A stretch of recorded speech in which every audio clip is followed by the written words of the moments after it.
तो जय श्री राम विद्यार्थी मित्रों, बहुत समय बाद और आज हम वापस हमारे यूट्यूब चैनल पे आ चुके हैं। हमने बहुत पहले जो हमने साइंस की वीडियो अपलोड की थी और कभी कभी हम एक्सपेरिमेंट वीडियो भी हम अपने यूट्यूब चैनल पर अपलोड किया करते थे, बट अब स्थिति थोड़ी अलग है कि नियरेस्ट हमारी एग्ज़ाम भी है और अपकमिंग मार्च में बोर्ड एग्ज़ाम भी है। तो हम चाहते हैं कि साइंस के साथ साथ मैथ, साइंस तो है ही, मैथ, इंग्लिश का जो पोर्शन है, ग्रामर सेक्शन है, उसको भी हम स्टार्ट करें ताकि आपको थोड़ी समस्या नहीं होनी चाहिए। और मेरे को इंट्रोडक्शन की कोई ज़रूरत नहीं है, बट जो स्कूल वाले जानते हैं उनके लिए मैं अपलोड कर रहा हूँ। अगर यूट्यूब चैनल पे जो नहीं जानते हैं बता दूँ, मेरा नाम अजय दिवाकर है और मैं अभी आपको यहाँ पर ग्रामर, इंग्लिश ग्रामर बताने जा रहा हूँ। तो इंग्लिश ग्रामर सबसे जोड़ो दो टेंशन होता है, उसी से उसका नाम है टेंस। टेंस को कुछ बच्चे टेंशन बोलते हैं, बट ऐसा नहीं, बहुत ज़्यादा इजी होता है टेंस। टेंस यानी क्या होता है, आप सभी को पता है, हिंदी में उसे हम क्या कहते हैं, काल कहते हैं। आई नो, मुझे पता है कि मेरी राइटिंग बहुत ज़्यादा अच्छी नहीं है, बट जो मैं बोल रहा हूँ उस पर आप सुनो तो आपको जो लिखा हुआ है आप उससे समझ पाओगे। ओके, तो हम जो टेंस की बात करते हैं तो मेनली जो होते हैं वो 3 टाइप्स के टेंस होते हैं। मेनली 3 टाइप के टेंस होते हैं। जैसे टेंस को देखो, टेंस का यूज़ क्यों होता है, देखो मान लो कि आज अभी मैं और आप बात कर रहे हैं आपस में। जैसे मैंने कहा, जैसे आपका नाम राहुल है, राहुल इधर आओ। राहुल बोलता है मैं पढ़ रहा हूँ, बोलता है मैं खेल रहा हूँ, मैं जा रहा हूँ, वगैरह जो ये जो क्रियाएं हो रही है, यानी जो एक्टिविटीज़ हो रही है करंट में हो रही है, करंट यानी अभी वर्तमान में हो रही है। तो इसी से जो वर्तमान में होता है उसके लिए ज़रूरी है कि हम वर्तमान में कौन सी बातें कर रहे हैं। देखो, जब कॉम्बिनेशन करेंगे वहाँ पर टेंस की ज़रूरत नहीं होती है, बट अब ग्रामर सीख रहे हैं तो हमें ग्रामर में टेंस की ज़रूरत होती है, ठीक है ना। अगर हमने कोई बात बहुत पुरानी की, बहुत पहले बात की है, तो वहाँ पर हम कहते हैं मैं, जैसे आप कहीं घूमने गए, तो आप मान लो कि आबू घूमने गए, तो मैं आबू घूमने गया था, मैंने खाना खाया था, कल सर ने पढ़ाया था, वगैरह इसकी वजह था, थी से लगाते हो तो हो गया आपका भूतकाल, यानी पास्ट टेंस हो गया। लेकिन अभी आप वर्तमान चल रहे हो, मान लो कल आप स्कूल जाओगे, अब कल आपके 2 से 5 रुपये आपको लेने हैं, मतलब जो कि अभी नहीं आने वाले समय में होने वाली जो क्रिया हैं उसको हम बोलते हैं भविष्यकाल, यानी फ्यूचर टेंस बोलते हैं। ओके, तो यहाँ मैं लिख देता हूँ present tense, past tense, then last future tense. Okay, मतलब कि हिंदी में गए तो वर्तमान काल, भूतकाल और भविष्य काल। मेनली 3 टाइप के सेंटेंस होते हैं और टेंस होते हैं। ओके, इसी में क्या होता है, कुछ जो टेंस होते हैं, जो काल होते हैं, कंटिन्यू चलते रहते हैं। कुछ जो क्रिया होती है आपकी पूरी हो चुकी होती है, कुछ क्रिया आपने भविष्य में की होती है। तो इसी के अनुसार इसके भी अलग अलग टाइप्स बना दिए हमने। चलो, तो यहाँ पर हम कुछ सीखते हैं। यहाँ पर जैसे कि हम अगर यहाँ पर हम 4 टाइप की जो सेंटेंस होती है, क्रिया होती है, टेंस तो होती है ना, क्रिया भी अलग अलग टाइप्स की होती है कि नहीं होती है। देखो कैसे, अगर हम मतलब नॉर्मल बात करें तो सिंपल हो गया, कोई क्रिया कंटिन्यू चल रही है, मतलब लगातार चल रही है, तो उसके ना वर्ड यूज करते हैं इंग्लिश में कंटिन्यू, तो हो गया कंटिन्यूस, कंटिन्यूस। और कोई क्रिया पूरी हो चुकी है तो इट्स कॉल्ड परफेक्ट, बोलते हैं ना, शादी में जाते बोलते हैं ये लड़का, ये लड़की एकदम परफेक्ट है मेरे लिए, वो परफेक्ट। और एक जो होता है उसको मैं अभी नहीं बता रहा कि वो कन्फ्यूजन हो जाएगा, होता है 4 टाइप का, नहीं कंटिन्यूस परफेक्ट टेंस होता है, जो मैं डैश कर देता हूँ, बताएंगे बाद में, कभी और बताएंगे। इसमें क्या है, तीनों क्या सिमिलर है, तो हम एक बार पढ़ेंगे, उसको बाद में कभी पढ़ लेंगे कब आएगा, तो सिर्फ इसका यूज़ बहुत कम होता है। मेनली जो इनका यूज़ आपके एग्जाम में भी यही आने वाला है, ठीक है। अब मैं कुछ यहाँ पर कुछ नाम लिख देता हूँ ताकि क्या आपको जो मैं ग्रामर अभी और टेंसेस पढ़ाऊँ तो आपको क्या समझने में क्या बहुत ज़्यादा क्या आसानी हो जाए। ओके, चलो देखो सिंपल, देखो सिंपल जो नाम है, यहाँ से मैं कुछ चीज़ लिख देता हूँ। जैसे कि एक नाम है सब्जेक्ट, नहीं विषय, विषय। ओके, तो सब्जेक्ट होता क्या है, तो जो संज्ञा होती है यानी नाउन जो होता है एंड जो प्रोनाउन होता है उसी को कहते हैं सब्जेक्ट कहते हैं। अब नाउन में अब किसी भी चीज़ का नाम ले सकते हो, यानी नेम हो गया, और प्रोनाउन में आप यूज़ करते हो ही, सी, इट, ये आपके सिंगुलर हो गए। और इसके अलावा आई, वी, यू, थे, ये आपके प्लूरल हो गए। ओके, ये सारे के सारे क्या नाम होगा, वो भी सब्जेक्ट हो, जैसे रोहन है, मोहन है, गांधी जी है, विवेकानंद है, ठीक है, स्वामी विवेकानंद है, ये सब क्या हो जाएगा आपके नेम हो गए। तो आपके क्या हो जाएगा, आपका नाउन यानी सब्जेक्ट हो जाएगा। ओके, प्रोनाउन ही, सीट, आई, वी, थे, ये भी सब्जेक्ट के होते हैं। इसके अलावा हमें यहाँ पर हमको वर्ब याद करने, क्या याद करनी, वर्ब। तो यहाँ पर मैं लिखता हूँ वर्ब, यानी क्या कहते हैं हिंदी में हमें, क्रिया। गया, गए, ये सब अलग अलग है ना, तो वर्ब के फॉर्म्स होते हैं। तो यहाँ लिखता हूँ 3 form, verb, first form, second form और लास्ट। आपको ये देखो, ये तो आपको याद करना होगा। 10 सीख रहे तो आपको वर्ब याद करने होंगे। तो एक काम करो, आप कुछ जो वर्ब है जो रेगुलर यूज होते हैं उसको एक लिस्ट बनाओ, वहाँ पर ऐसे वर्ब डाल दो। तो एक बार याद करोगे तो आपको आने वाली क्लास, अगर आप 8 क्लास में 9th वाला, 9th और 10th, 11th और 12th और कॉलेज में भी आते हैं, मतलब कंटिन्यू चलता है। एक बार लिख लो, सालों साल चलेगा। ओके, वैसे फिर आपका आता है ऑब्जेक्ट। इसको कुछ बच्चे अदर सेंटेंस भी बोलते हैं, मैं अदर लिख देता हूँ, अदर सेंटेंस या वर्ड। देखो ऑब्जेक्ट क्या होता है, देखो जो हमने सब्जेक्ट जो बनाया होगा, सब्जेक्ट वो सब्जेक्ट है ना, सब्जेक्ट वो अगर किसी चीज़ पर डिपेंड कर रहा है, तो मतलब ऐसा भी हो सकता है ऑब्जेक्ट जिस पर डिपेंड करता है, ये भी सब्जेक्ट जिस चीज़ पर डिपेंड कर रहा है, वो आपस में क्या होते हैं, ऑब्जेक्ट। तो यहाँ लिख सकते हैं हम सब्जेक्ट बराबर ऑब्जेक्ट लिख सकते हैं, मतलब एक दूसरे पे क्या करते हैं, डिपेंड लेते हैं, डिपेंड होते हैं। लेकिन यहाँ पर मैं क्लियर कर दूँ, यहाँ पर किसी भी टाइम जो है वो आपका ऑब्जेक्ट नहीं होगा। टाइम होगा वो ऑब्जेक्ट नहीं होगा, मैं काट देता हूँ, नहीं होगा टाइम जो ऑब्जेक्ट नहीं होगा। इसके अलावा जो भी आपका सेंटेंस हो, बाकी जो अदर सेंटेंस हो वो आपका ऑब्जेक्ट होगा। नहीं समझ में आया तो रोहन मैदान में दौड़ रहा है, तो रोहन जो है किसके साथ तालमेल उसके बैठता है, मैदान के साथ बोलता है, तो ऑब्जेक्ट क्या हो गया, मैदान हो गया। वैसे ही तो उसी को हम बोल रहे हैं, सब्जेक्ट को ऑब्जेक्ट आपस में क्या होते हैं, एकदम भाई मैंने से जुड़े रहते हैं, वो उसकी बात हो रही है वहाँ पर। ओके, इतना आपको ये क्या होगा, आपको ये पता होना चाहिए। क्यों हम इसके बाद डायरेक्ट हम simple present tense, simple past tense, simple future tense सीखने जा रहे हैं, तो इतना आपको पता होना चाहिए। अगर ये पता है तो आप कर सकते हो। चलो मैं आपको स्क्रीनशॉट पढ़ सकते हो, चलो इतना तो स्क्रीनशॉट पढ़ ही जाएगा, सो मैं मिटा देता हूँ।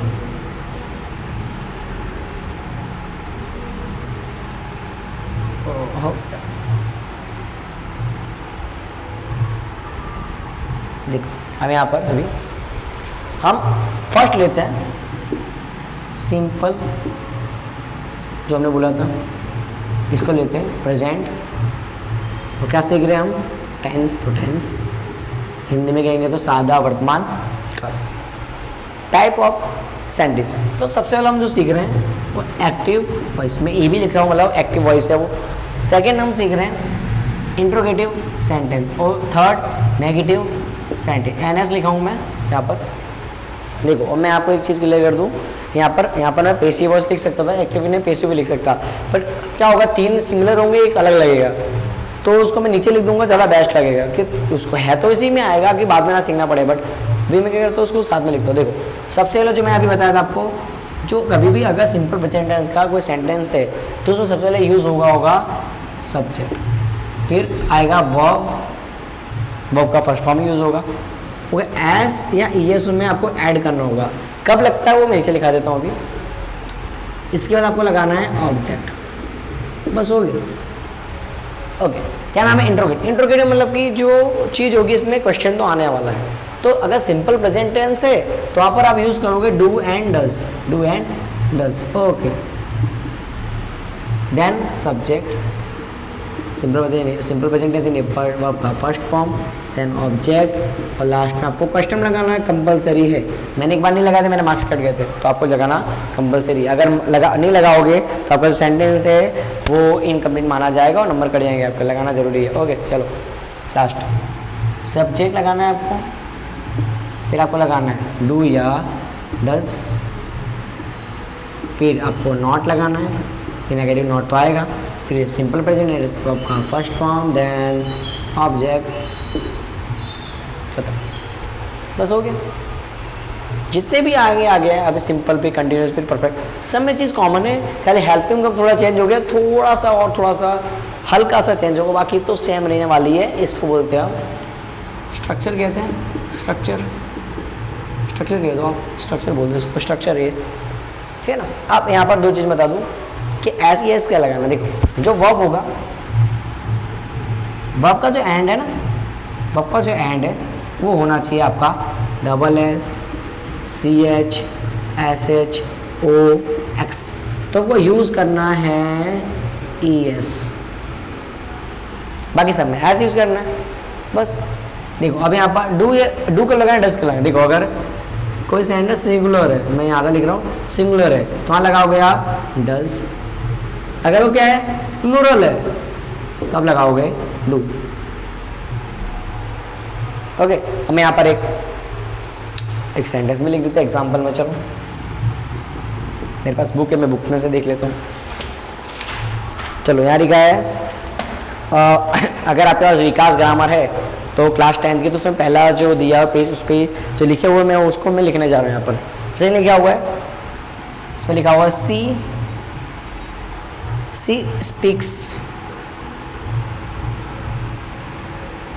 स्पीक्स फ्रेंच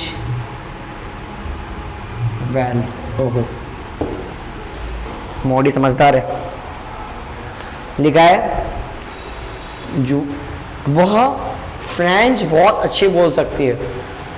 मुझे क्या पता बोल सकती है, वह मतलब कोई भी हो सकता है। अब यहाँ देखो मैंने अभी इसके पहले मैंने लिखवाया था, देखो मैं लिखा था नाम हो, इसके अलावा ही सी ईट हो, वो सब क्या होगा सब्जेक्ट। यह सब्जेक्ट आपको दिख रहा है, ये रहा, मैं लिख दूँ ये सब्जेक्ट है आपका। डन।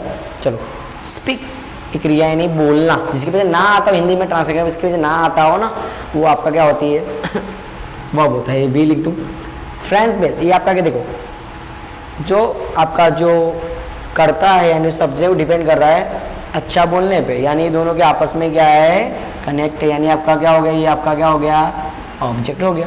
ठीक है, अब देखो मैंने क्या बोला, ये पता कैसे लगा, तो देखो यहाँ पर स्पीक की स्पेलिंग SPEAK होती है स्पीक की स्पेलिंग, पर आप देखो यहाँ पर एस लगा हुआ है, एस लगा हुआ है, इसका अर्थ क्या है, तो मैंने यहाँ पर अभी क्या लगाया था double S C S S H O X आता हो, तो क्या लगेगा वहाँ पर एस लगेगा, नहीं वहाँ क्या लगेगा ई एस लगेगा। बट यहाँ पर तो ऐसा नहीं है, स्पीक में लास्ट में आप देखो नहीं आ रहा ना, तो मान लो यहाँ पर ऐसा होता कैच होता CATCH होता, लास्ट में को CH आ रहा, तो हम यहाँ क्या लगाते ES लगाते, तो होता सी कैच बॉल। फ्रेंच से नहीं आएगा, फ्रेंच वेल नहीं आएगा, वो अच्छी फ्रेंच पकड़ती है, ऐसा नहीं आएगा, ठीक है ना। वो आएगा बॉल वॉल जो भी आपको जो हाथ में पकड़ाना हो।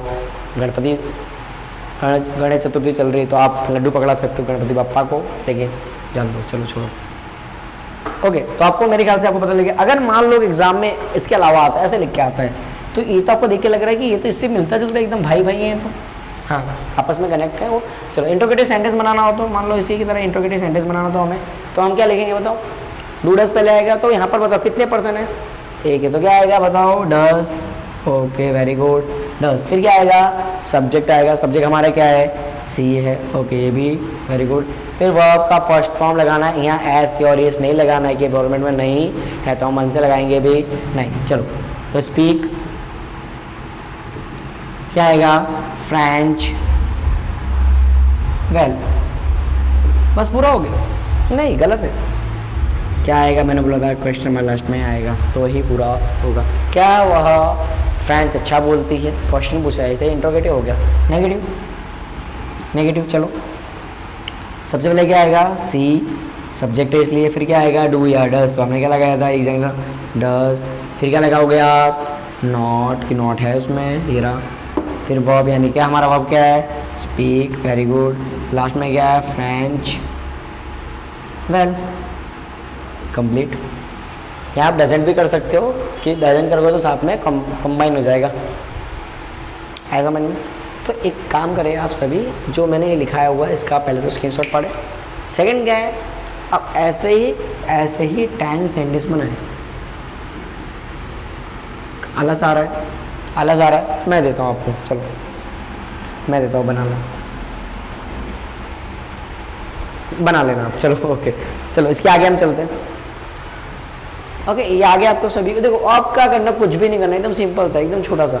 मैं इसको मिटा देता हूँ, ऊपर वाला नहीं मिटाऊंगा, अपने आप समझ जाओगे आप। देखो मैं इसको नीचे वाला मिटा देता हूँ, ये मैंने मिटा दिया।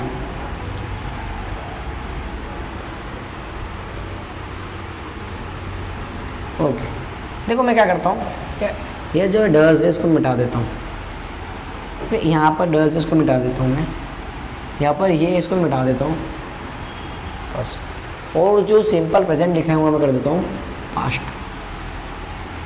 Simple past. यहाँ वर्ब ये है तो यहाँ मैं V2 कर देता हूँ। देखो कि यहाँ पर सिंगल ही डिड, यहाँ पर भी डिड कर दो, बस हो गया, कुछ भी नहीं था उसके अंदर। मैंने कहा तुम्हें सिर्फ एक याद करना है, बाकी याद तो कराना तो मेरी जिम्मेदारी है, जो मैंने अभी तुम्हें याद भी करा दिया। पहले अभी देखा तुमने एक याद किया, सेकंड दूसरा अपने आप याद हो गया। मैं यहाँ से भी ले लेता हूँ, यहाँ पर देखो मोस्ट ऑफ अगर आपको वर्ब नहीं आ रहा, देखो लगभग मानता हूँ मैं, हम सपोज करते हैं कि 100 वर्ब है, 100 से ज़्यादा वर्ब है, खाली सपोज करें 100, उसमें लगभग 80 से 70% वर्ब में ईडी लगा होगा। तो जब वर्ब का सेकंड थर्ड फॉर्म ना आए ना, मतलब नहीं आता कभी कभी, तो आपको बिना सोचे समझे, जब नहीं आता तब बोल रहा, आता तो फिर लगाई देना, नहीं आता तो वहाँ पर आपको ईडी यूज़ करना है वर्ब में, सेकंड फॉर्म में और थर्ड फॉर्म में। अगर आता है तो अच्छी बात है, नहीं आता है तो की बात करो, अरे ऐसा गलत होता है, ऐसा ईडी नहीं लगाना हर जगह नहीं होता। ये मान लो कि सही हो जाए तो इसलिए बोल रहा था, लगा सकते हो आप लोग। चलो मैं कोई सेंटेंस लिखता हूँ यहाँ से, चलो यहाँ से हम लेते हैं, चलो we went to the temple last morning. तो आपको यहाँ समझ में आ गया होगा क्या लिखा है, वी वैन, देखो we subject, okay very good went. अब बोलोगे तो गो फर्स्ट फॉर्म होता है, गो का सा फॉर्म होता है फर्स्ट, तो गो तो सिंपल प्रेजेंट टेंस में आएगा, लेकिन सेकंड फॉर्म लिखा है यहाँ पर, सेकंड फॉर्म क्या होता है, वेंट होता है, तो गो वेंट। थर्ड फॉर्म क्या होता है, गो, पर मैंने यहाँ पर थर्ड फॉर्म तो लिखा है नहीं है, तो सेकंड फॉर्म लिखा है to the temple last morning. देखो लास्ट मॉर्निंग लिखा है, ये इस समझ जाओगे लास्ट लिखा है, इसकी वजह लास्ट आता हो, प्रीवियस आता हो, यस्टरडे आता हो, यस्टर आता हो, वहाँ पर हमेशा पास्ट टेंस रहेगा। ओके चलो तो हम इसको बना सकते हैं, बाकी सब में इंट्रोगेटिव बना देते हैं। चलो इंट्रोगेटिव में बना देते हैं। चलो देखो पहले क्या आएगा, डीड आएगा, तो मैं इंट्रोगेटिव में डीड, तो डीड लगा दिया मैंने। फिर क्या सब्जेक्ट हमारा क्या है, वी लगा दिया मैंने। क्या लिखा, वर्ब का फर्स्ट फॉर्म, यानी फर्स्ट फॉर्म क्या होता है, गो होता है। बोलो वैंड से गो कैसा हो गया, नहीं हमने एक बार यूज़ कर लिया डीड हमने ऑलरेडी हमने उसको पास्ट में कन्वर्ट कर दिया है, तो बार बार थोड़ी था करेंगे, तो थना हो जाएगा। तो ओके, तो did plus keyword, did we go to the temple last morning. Okay चलो नेगेटिव बना देते हैं इसी को, नेगेटिव। तो पहले क्या आएगा, वी, फिर आएगा डीड, फिर आएगा नॉट, फिर go to the temple last morning. तो आपको समझ में आ ही गया होगा, ज़्यादा बताने की ज़रूरत होती नहीं है कि एक ही बार में समझ में आ जाता है। ये मैं बहुत अच्छा पढ़ाता हूँ नहीं समझ में आ गया होगा, ठीक है ना। तो होमवर्क में जो आपके अगर आपके पास विकास की ग्रामर है, अगर नहीं भी विकास की ग्रामर है, तो अपने इंटेलिजेंस के लिए, बोर्ड के लिए और आने वाले अपकमिंग एग्ज़ाम के लिए प्रिपरेशन के लिए कृपा करके थोड़ा इसको समझना, तो आपको प्रॉब्लम नहीं होगी। आप देखो ग्रामर में, इंग्लिश के ग्रामर में कहीं लिखा नहीं होता है, गुजरात बोर्ड के लिए बोल रहा हूँ, कहीं लिखा नहीं होता कि आपको टेंस कहीं लिखा नहीं होता, लेकिन आता है टेंस चेंज करने के लिए आता है, जो आपकी ग्रामर में दिया हुआ है। लिखा आता है सिंपल प्रेजेंट टेंस लिखा हुआ है, तो आपको पहले पहचाना होगा कौन से टेंस का है। फिर लिखा हुआ है साइड में, लिखा होगा कि इसको सिंपल पास्ट में कन्वर्ट करो। देखिए सिंपल पास्ट का नहीं होगा, कन्वर्ट करने के लिए बोला किसी अदर टेंस का होगा, तो आपको सिंपल पास्ट में कन्वर्ट करने का। ऐसे बोलेगा सिंपल कंटिन्यूस बोलो, सिंपल कंटिन्यूस बदल देगा। तो जो बोला है उसके रिगार्डिंग करने का, लेकिन हमें पता होना चाहिए ना, लेकिन इसलिए मैं टेंस पढ़ा रहा हूँ। ओके, वो भी 3 नंबर में आता है, तो बहुत जरूरी है। ओके चलो मैं इसी को मिटा देता हूँ। देखो वापस से तीसरा भी इसी बन जाएगा, इसको थोड़ा खींच लेते हैं थोड़ा सा।